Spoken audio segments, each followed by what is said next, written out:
How have Trump's first 100 days been? Donald J. Trump was sworn in on January 20th and became the 47th President of the United States. And since then, many things have happened, to say the least. But has he done a good job? Has he done a bad job? We will go through that analysis in today's very interesting video. Before you start actually enjoying my opinions, hit the like button, subscribe, and turn the notifications bell on. We need to get to as many subscribers as possible by the end of this extraordinary year, a year unlike any one in history, truly. But let's talk about the GOAT for a second. So, it has been very messy, to say the least, because we've seen some good things, we've seen some bad things, but the key element here, in my opinion, is the disorganization of the Trump administration. Very disorganized, not robust, extremely not coordinated. So there have been many problems. I think actually Trump was off to a very good start. I'm going to say this, the first 2 weeks of the Trump administration were actually excellent. Probably the best he will ever have. But after that, it's been a downfall, in my opinion. Very few things have worked well.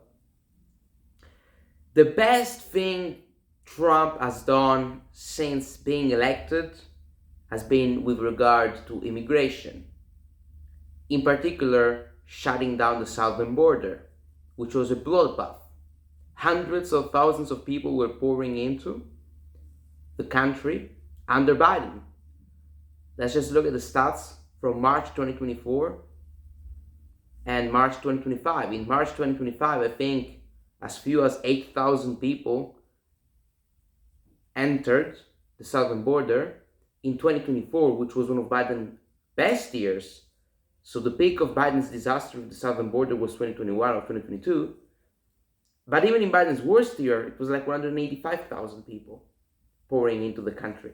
So that has been the best thing by far. However, I'd argue it has been the only very successful thing. I don't think there has been anything else which has been super successful. The border has been excellent and hyper successful. I mean, this is undeniable. The border has been great work. But immigration as a whole, I would say it's been fine. Even good. But then you look at deportations, which is not even Trump's worst thing at the beginning of this second term. And Trump has deported 60,000 people, 67,000 people. I mean, that's the numbers I've read. I mean, he claimed 150,000. It's way fewer than that. ICE's official stats say it's been 66,000 in the first 100 days. I read it's been 57,000. So let's just say it's been 60,000. He has been deporting 600 people per day. Like, that's very few. I mean, that's not many. That's not many people. And you will say, yes, it's many people. But I will actually say, no, it is not. Given also the particular moment we find ourselves in. Let's just do some basic math. If Trump in 100 days has deported 60,000 people, and he has 1,400 days more or less, let's just keep it simple. Trump will deport by the end of his term 840,000 people. Okay, that's peanuts. That's peanuts. That's fewer than Obama and fewer than Trump's first term, maybe. I think Trump's first term was a little bit short of 1 million. So fewer than Obama. Given that when Trump was first elected, and in my opinion at that time mass deportations were already needed, but now they are badly needed. When Trump got elected the first time around, America had gone through Clinton, Bush, and Obama. And illegal immigration was, let's just say, fine, more or less. It was sustainable, it was manageable. Under Trump, another 4 million people get in, or 2 million people. Same thing with more or less as many as Obama per term on average. Then Biden gets in, opens up the southern border, 10 million, 11 million people get in, and we're getting 60,000 deportations in 100 days. I'd even say that 60,000 in 1 month is not enough. But 60,000 in 1 month is almost reasonable. But it's not enough. And we're getting 60,000 in 3 months. More than 3 months. So that's been a flop. Guys, don't believe the media. Mass deportations are not happening. It's a lie. 60,000 people in 3 months, it's peanuts. Mass deportations ain't happening. Now, I think Trump has revoked like 3,000 visas or deported 3,000 of those students who happen to criticize Israel. I'm just saying, I'm just going to leave it there. And that's very interesting, you know. So, why is the Trump administration prioritizing the deportations of anti-Israel people instead of actual illegal aliens? Like, that's unacceptable. But to understand the interests of the people who run the White House, and you get to the answer. Now, I'm not going to go further. I'm just going to leave it like that.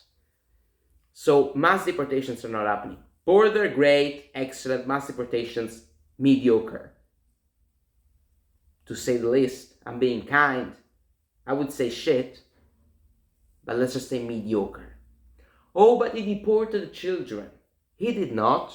He deported parents who were in the country legally, which through their ties with their children, and through the 14th Amendment, which says that if you're born in America, you're a citizen automatically, through their children, they were trying to get citizenship or whatever.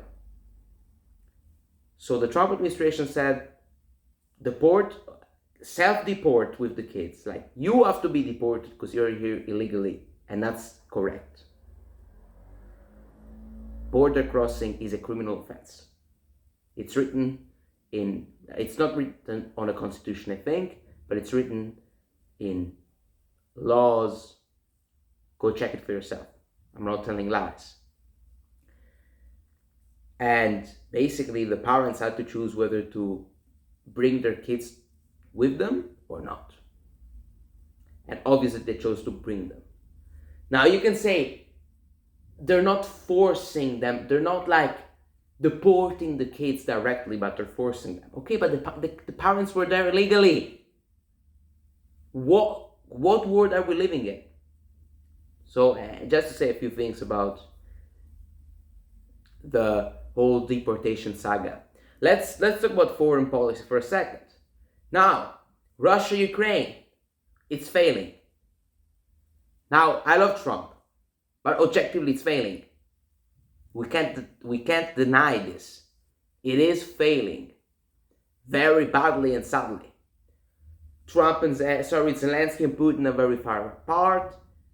They can't seem to make any concessions. It's been slow. Like, it's not been successful.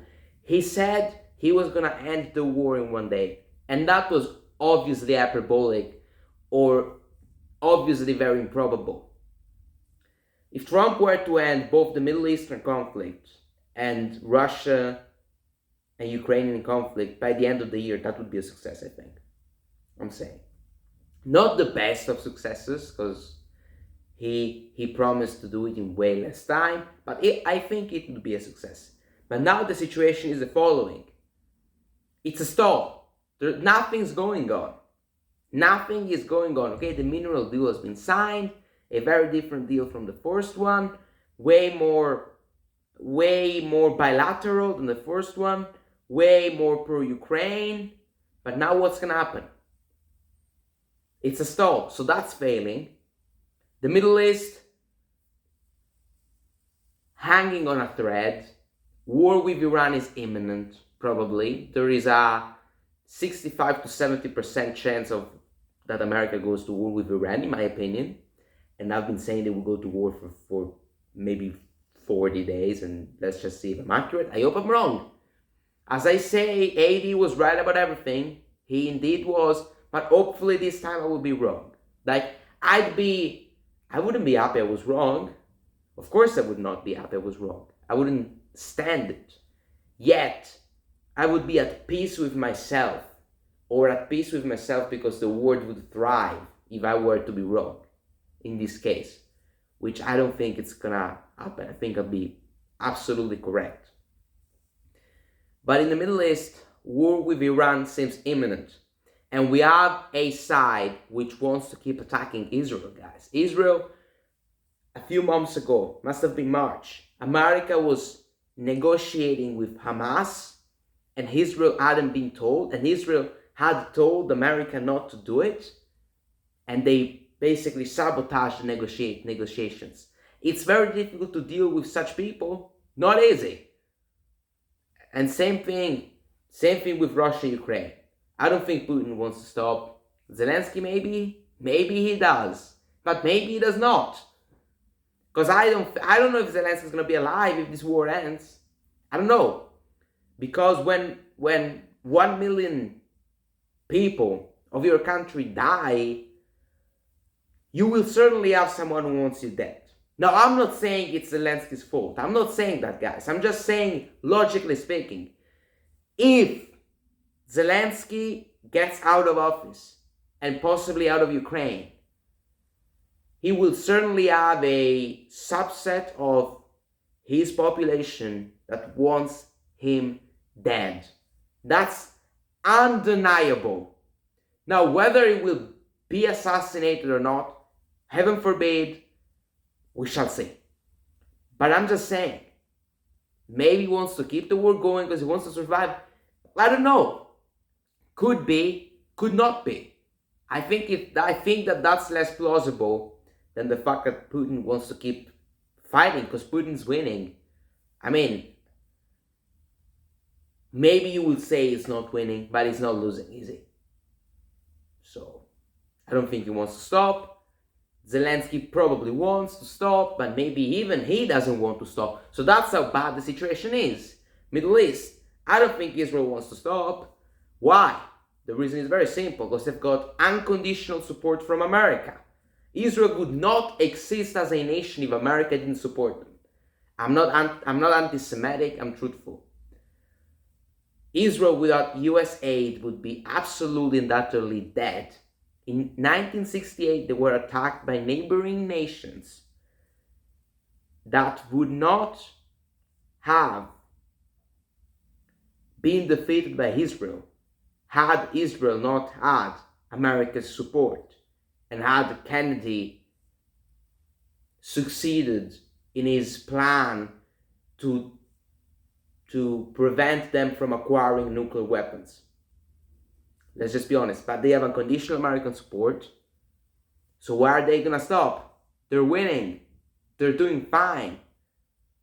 So, and as I said, they maybe they didn't sabotage the negotiations, but they weren't happy. I'm not happy you're negotiating with Hamas. How dare you negotiate with the other side?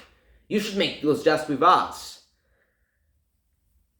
You make deals by negotiating with both sides. I'm not going to make a deal between two people without speaking with both of them. And hopefully speak in the end when I'm approaching the end of the deal. Hopefully I will speak with both of them at the same time. So I'm not happy. Well, you ought to be happy. But we know why they're not happy. Because with unconditional American support, they will keep through war crimes and wars expanding. Because Israel has, I think, taken like 70% of Gaza, 60, 50, whatever it is. But their goal is to take Gaza completely. Take the West back completely. Annex it and fuck off. That's the goal. Indeed, it's been said out loud. So, diplomacy with Iran. Trump wants diplomacy. Trump is against war. Trump is a restrainer. Trump is a restrictionist. But look at who is around him. Mike Waltz. He was secretly working with Netanyahu and pushing for a military intervention in Iran. That's your that's your national security advisor. And that's just the peak of the iceberg. I'm like, well, how on earth are you not going to go to war with Iran if the people around you want to go to war with Iran? It's just Trump who doesn't want to go to war with Iran. Vance, yes, Exif, but he's drunk out of his mind, incompetent, so we can trust him. Like, let's just be totally honest here. This is not looking good. I love Trump as a guy. He's being a better president than Harris would have, which is not an achievement, by the way, in my point of view. But this is, as a Trump supporter, these things must be called out. Also, this consistent attempt to restrict speech with regard to anti-Semitism. I like, wait a second. Isn't that the First Amendment? That's the first thing. And if you wanted to impose some sort of censorship, which I would be totally against, but let's just say, I would tolerate and understand if Trump pushed some restrictions with regard to criticism of America. But why criticism to a foreign nation? Well, that's a very great question, ain't it? Now, we need to go down the rabbit hole and understand why that's the case. I'm not going to do it because it's too long, but one day we'll do it maybe. But why? The answer is simple. 3/4 of Congress are bought by AIPAC. That's the truth. Bottom line truth. And AIPAC is very brazen about its ideas. It's Zionism and Israel's expansionism and wars in the Middle East. That's AIPAC. Bottom line. So that's what's going on. So Middle East and Russia and Ukraine, it's failing, I think. Badly. I hope we get both. Economy. Now, the tariffs, you can do the tariffs. Okay? It's fine. But the problem that Trump has been coming up against is the fact that his policy is not robust. I don't think he even knows what he's doing. I don't think he even knows what he wants to do. Because people say, oh, 4D chess. I'm like, hold on a second, 4D chess, that's a big one. Are we sure? Are we sure this is looking nuts. Like, oh, trust the plan with Israel. He's giving them 15 billion euros, but trust the plan. Well, I think you're very naive, politically speaking. If you're just gonna trust the plan, it's very hard to trust the plan. The master plan. There is a mastermind behind all of this. This is 24D chess. This has all been programmed. Put the tariffs, put them back, however the fuck you say it. Put the tariffs, then don't put them again, then lose them. What's going on? You can put tariffs and choose to go through a transition, but you need to be very clear and you need to have a robust policy. Be like, okay, for these 3 months, we're gonna struggle a little bit. It's gonna be mad. It's gonna be bad. But then there is gonna be this. Trump is like, tariffs. Well, it needs to be robust it needs to be clear, because there is no trust in the markets. It's not like people, what you supposedly get with tariffs is that people want to invest because the value of the dollar goes down, and that's great, so people invest. But they're not doing this because they don't trust all of this. They don't trust the plan, do they? If they did, we wouldn't go through all of this. They don't trust the plan, clearly, and neither would I. Was I one of them? Frankly, they're not trusting the plan very clearly, and that's perfectly understandable given that I don't trust the plan either, and I'm a Trump supporter. So why would investors who are unbiased trust the plan? Which we don't even know what it is. Let's just be clear here with regard to tariffs at least. I don't even know what the fuck it's doing. So this is the situation here with the tariffs. It's a very nasty situation, and China, don't know.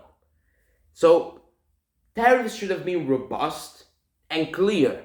If they had been so, then okay, could have worked, could have not worked. So this is more or less the Trump situation. If we want to talk about grades and that sort of stuff, I mean, those are the main issues. So I've talked about the fact that they're sort of threatening free speech, and that's a bad thing. Like taking away federal funding for Harvard and those universities, that's bad. Okay, because you don't like what they teach about Israel. I'm like, dude, Israel ain't America. America first or Israel first? Let's just choose. Either one of the two. So this is the situation here. I still believe that Trump is doing better than Harris would have, because Harris would have still done censorship to conservative voices, in my opinion. That's what would have happened, I think. And the border would have been wide open, deportations would have still been low, and especially the cultural effect would have been way worse. Because with Trump, the world is shifting toward the right, which is indeed a good thing given the fact it was shifting toward the left so drastically. And people will say I'm right-wing, let's just say I am, but I'm looking at this in a more unbiased way. I think the culture was shifting too far toward the left, bringing back degrees of nationalism, patriotism, and even far right. I don't think it is far right, it's just conservatism. I mean, you call it far right because the Overton window has gone toward the left so much, so that's far right. It ain't, it's just conservatism, it's basic conservatism, saying fewer immigrants and close the borders, 98% white country. That's conservatism 101, more or less, Christian values, that's it. So for the culture, it's being amazing, I think, and he's gonna be amazing for the culture in that regard, even if he does shit. But with policy, it's been a struggle. Now he also wants to open Alcatraz. I'm like, bro, it's not a priority, it's not gonna happen soon. Reopen and rebuild Alcatraz. Alcatraz, how the hell do you say it? Anyway, it's been a mess. I would say immigration, I would give it a B+, the border A+, deportations C-, no, D. Then Middle East, C-, Russia, Ukraine, C. Then the economy, D. And free speech, D. I would say C overall. That's C-, around that. It's not been very great. First 15 days, very strong start. Now, slowing down massively, not doing so good, struggling in a lot of areas and fields. Again, I hope if Trump manages to end the wars by the end of the year and bring back trust in the economy, it's been a great year.